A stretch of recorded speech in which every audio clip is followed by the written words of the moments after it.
It is time now for a check on sports. Let's bring in Mike Cozzi. Mike, good morning. Good morning.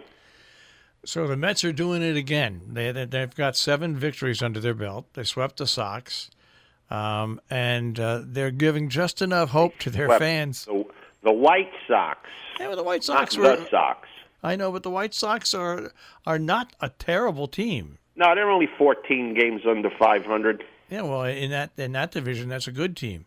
They're 19 games out.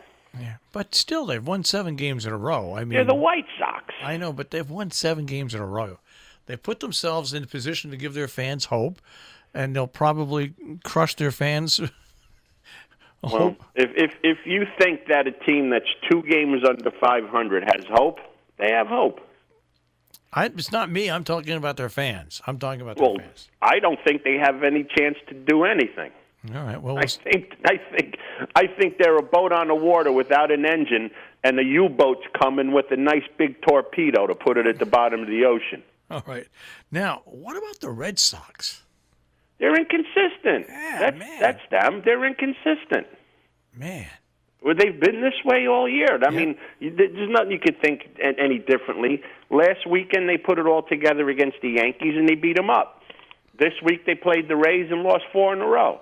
They're inconsistent all year long. That's the Red Sox. That's their MO. This year. Soon as you think they put something together and they're on their way, boom, this happens. Yeah.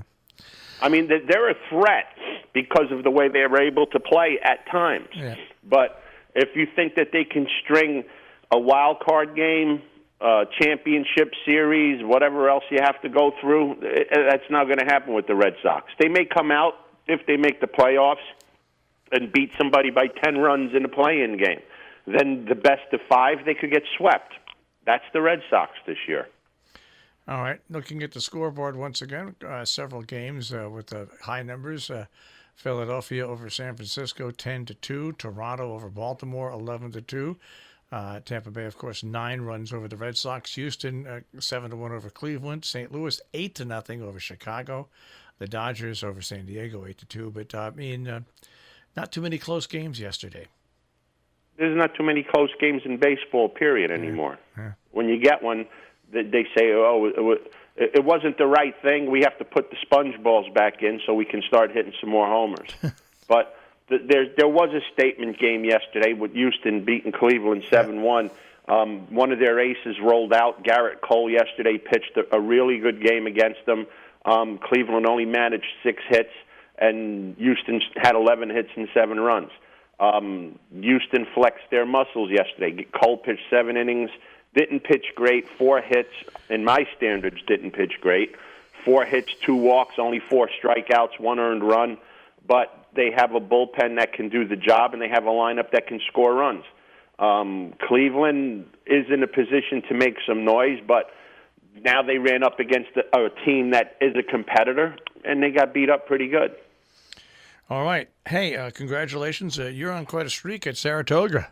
Yeah, we're turning it around a little bit. We had a good one again yesterday. Salt King won, paid $13, so a nice 5-1 shot yesterday, and keeps us on our way. So our streak's at 2. And what do you have picked for this weekend?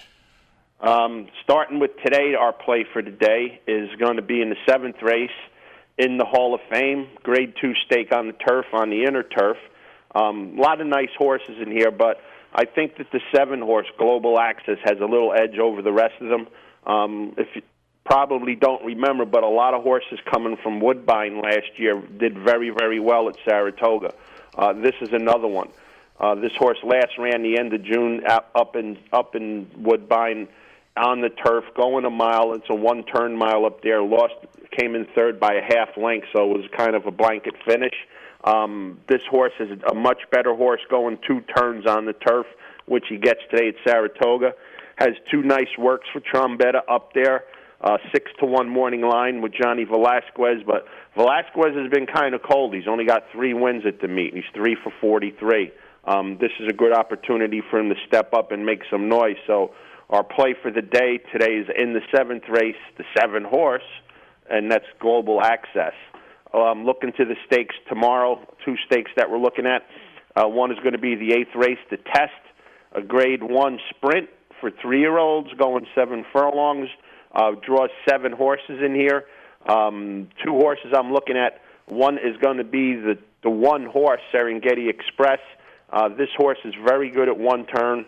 Been running in big races all year. I should say she running the Rachel Alexander, the Fairground Oaks, the Kentucky Oaks, the Acorn, which was one turn at Belmont on Belmont Day. 2 very, very good works coming into the race tomorrow up at Saratoga. 2 4-furlong works at 47. That's really good up there. And I think this horse gets the job done. Ran against Goraner last time, who's a monster filly. This horse ran second to her in a 9-horse field. So Serengeti Express gets my top pick. To round out the exacta tomorrow, I'm going right next door to the 2-horse Bellafina. This horse is shipping in from the West Coast. Has 2 nice works at Del Mar coming out here for this race. Another horse who's a one-turn specialist.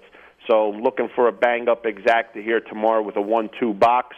And the win money's going to go on Serengeti Express. The big race, of all the big races tomorrow up at Saratoga, is the 9th.